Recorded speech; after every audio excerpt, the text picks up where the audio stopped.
राजकोषीय जो घाटा है वो 15,199 करोड़ का है और वर्ष 23-24 के लिए जो जीएसडीपी है वो 5,09,043 करोड़ का है।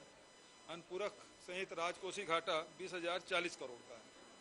आपने आंकड़ों सहित सदन को बताया कि छत्तीसगढ़ राज्य की वित्तीय स्थिति बहुत ही अच्छी है और हमारा जो कर्ज की बात लगातार जो करते हैं, कर्ज की स्थिति भी बहुत कम है। बात बिल्कुल सही, मैंने तुलनात्मक बताया कि अन्य राज्य जो हैं, चाहे गुजरात हो, चाहे वो महाराष्ट्र हो, चाहे वो उत्तर प्रदेश हो, तमिलनाडु हो, आंध्र प्रदेश हो, ये इनके तुलना में हमारी स्थिति क्या है और प्रथम तिमाही में भी जो ऋण लिया गया है उसके भी चार्ट मैंने उपलब्ध कराए, सदन में मैंने रखा है। तो इस हिसाब से देखें तो छत्तीसगढ़ के आर्थिक स्थिति बहुत सुदृढ़ है, मजबूत है।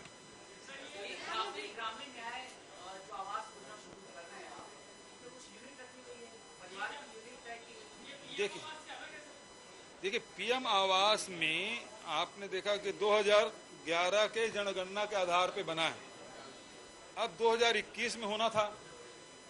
तो इस बीच में बहुत सारे परिवार की संख्या में वृद्धि हुई है, बच्चे बड़े हुए, शादी हो गई, मकान है या आर्थिक स्थिति खराब हुई तो कच्चे मकान में है या एकल, नाम से वही रहेंगे जो भारत सरकार के थे, लेकिन अब नए हितग्राही बन गए हैं। मैं भेंट मुलाकात कार्यक्रम में गया तो सारे लोग बोलते थे हमारे पास, हमको आवास चाहिए, हमारे पास आवास नहीं है। परिवार बढ़ गया है, एक ही घर है, 3 परिवार हो गए हैं, अब 2 परिवार हैं, वो चाहते हैं कि हमको आवास मिले।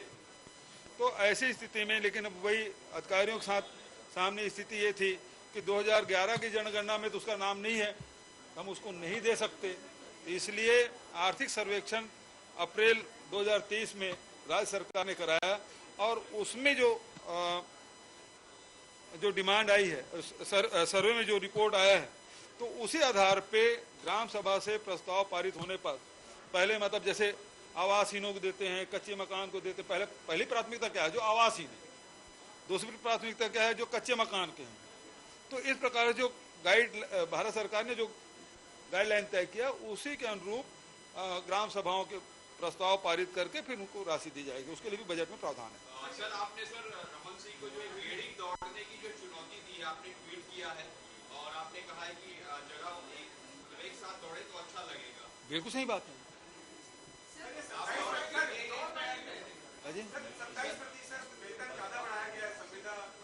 हाँ,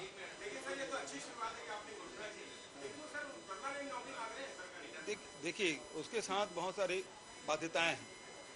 उसमें केंद्र सरकार से अनुदान मिलता है हमको, तो केंद्र सरकार द्वारा पोषित खासकर जो स्वास्थ्य विभाग में, अब उसमें 60% भारत सरकार का है, 40% हमारा है। और यदि हम परमानेंट करते हैं तो 60% भारत सरकार देगी क्या? जैसे परमानेंट करेंगे वो राशि देना बंद कर देंगे। यदि भारत सरकार सहमत है तो हमें करने में कोई तकलीफ नहीं है। बिल्कुल चाहिए, देने उसको करवाए। भारत सरकार यदि 60% राशि परमानेंट करने के बाद भी उन शासकीय सेवकों को, डॉक्टर को, स्टाफ को यदि देने के लिए तैयार हैं, या दूसरे विभाग जितने भी उस प्रकार की योजनाओं के तहत जो संविदा कर्मचारी हैं जो 37,000 हैं, यदि उनको भारत सरकार सहमति देती है तो परमानेंट करने में हमको कोई अड़चन नहीं है। और इसीलिए जो शासकीय सेवक है उसके वेतन के अनुरूप हम लोग अभी 27% जो बढ़ाए हैं, उसका कारण यही है कि इससे काफी राशि बढ़ जाएगी उससे। सर, छत्तीसगढ़ी संस्कृति को जिस तरह से भाजपा के लोग अपना रही है, चुनावी है या प्रेम बढ़ा वाकई में? भाई यदि उनका प्रेम होता तो 15 साल में दिखाई देता। यदि उनका प्रेम होता तो हमको छत्तीसगढ़ियावाद का आरोप नहीं लगाते। हम तो अपनी संस्कृति को जी रहे हैं जी। हम गेड़ी खेल रहे हैं, भौरा खेल रहे हैं, है ना, फुगड़ी खेल रहे हैं, कबड्डी खेल रहे हैं। उसके साथ साथ यहाँ जो हरेली है, तीजा है, वो त्योहार मना रहे हैं। ये तो हमारी छत्तीसगढ़ की संस्कृति है। इनको परेशानी है कि छत्तीसगढ़ियावाद चला रहे हैं। ये छत्तीसगढ़ की संस्कृति जिसको हम लोग जीते आए हैं, अब ये है कि इसको मुख्यमंत्री निवास में कर रहे हैं, शासकीय तौर पे कर रहे हैं। इनको बड़ी पीड़ा हो रही है, इनको तो बहुत तकलीफ है क्योंकि उनको दबा कर रखे थे। तो डॉक्टर साहब दौड़ पाएंगे क्या गेड़ी? मैं और उसको सर गेड़ी आप उपलब्ध कराएंगे कि वो लेके आएंगे?